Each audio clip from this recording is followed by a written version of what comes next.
Hello दोस्तों, आज मैं आपके लिए लेके आई हूँ एक बहुत ही अच्छी लव स्टोरी वाली कहानी।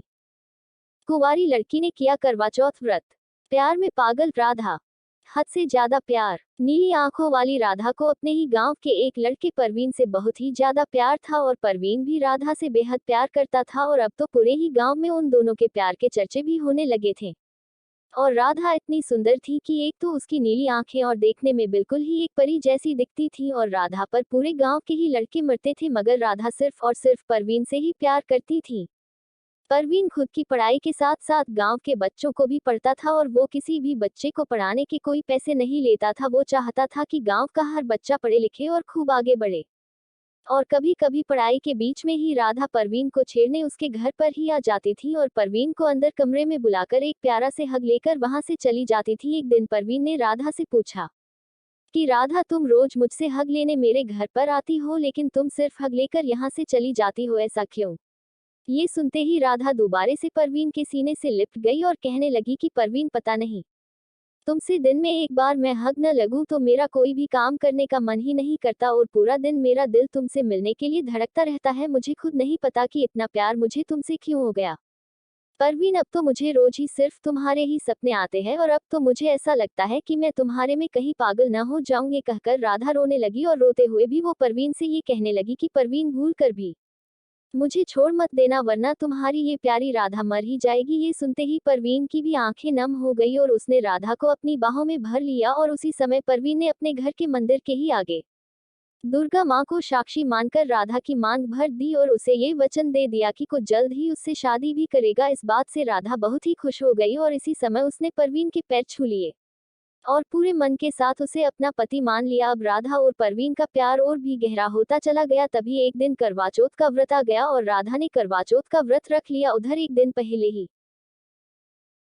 परवीन की नौकरी का लेटर आ गया था और उसे रात को ही जोधपुर निकलना पड़ गया। ये बात परवीन राधा को बताना ही भूल गया था। अब राधा करवा चौथ वाले दिन परवीन से मिलने जब उसके घर गई तो उसके घर में तो ताला लगा हुआ था। तभी परवीन के बगल के घर वाले ने बताया कि परवीन की तो एक बड़ी नौकरी लग गई है, इसलिए वो अपनी मां को लेकर रात को ही निकाल गया था।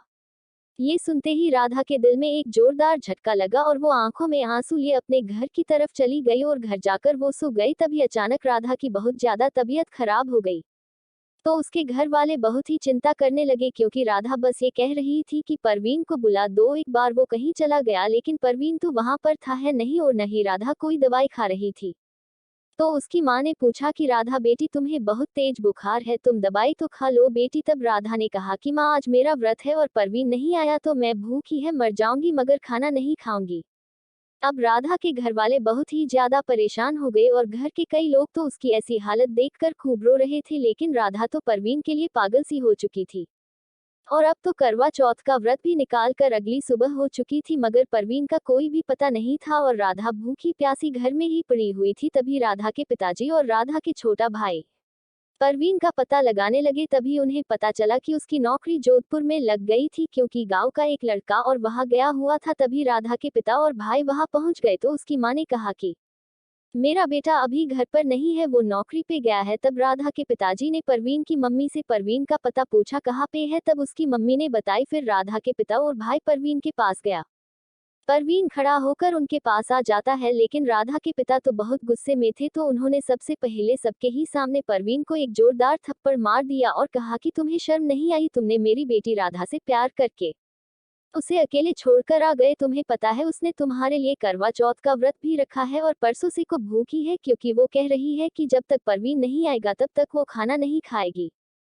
क्या तुम एक बार उसे बताकर नहीं आ सकते थे? तुम्हारे लिए वो पूरी पागल सी हो चुकी है, उसका दिमाग बिल्कुल भी कम नहीं कर रहा है, वो बस तुम्हारा ही नाम ले रही है। ये सुनकर परवीन भी रोने लगा और राधा के पिता के आगे हाथ जोड़कर कहने लगा कि अंकल, मैं भी राधा से बहुत प्यार करता हूँ लेकिन मैं इतनी जल्दी में था कि अगली सुबह ही यह पर पहुंचना था और अगर मैं यहाँ वक्त पे नहीं पहुंच पाता तो मेरी पूरी मेहनत ही बेकार हो जाती और आज मेरी नौकरी नहीं लग पाती। लेकिन मुझे ये नहीं पता था कि राधा ने मेरे लिए करवा चौथ का व्रत रखा है और वो मुझसे इतना ज्यादा प्यार करती है कि एक दिन भी वो मेरे बिना नहीं रह पाएगी। तो ये नौकरी करने में राधा को छोड़कर कभी नहीं आता। तभी परवीन ने उसी समय अपनी नौकरी छोड़कर सबको लेकर अपनी राधा के पास चला जाता है।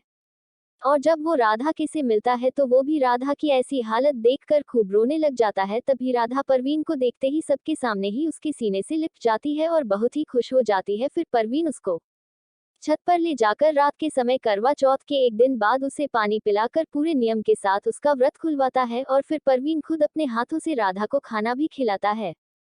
फिर कुछ ही दिनों में राधा एकदम ठीक हो जाती है और फिर राधा का सच्चा प्यार परवीन उसे मिल जाता है। तो दोस्तों, राधा का प्यार वाकई में कितना सच्चा था ये तो आपने देख ही लिया, मगर परवीन ने भी अपने प्यार में कोई कसर नहीं छोड़ा, क्योंकि उसने भी अपनी राधा के लिए अपनी नौकरी तक छोड़ दी। इसका मतलब राधा और परवीन दोनों का ही प्यार एकदम सच्चा था और इसीलिए आखिर उन दोनों का ही प्यार मिल गया। Go down, you must be crazy if you think that I'ma slow down. Don't wanna hear it talking shit.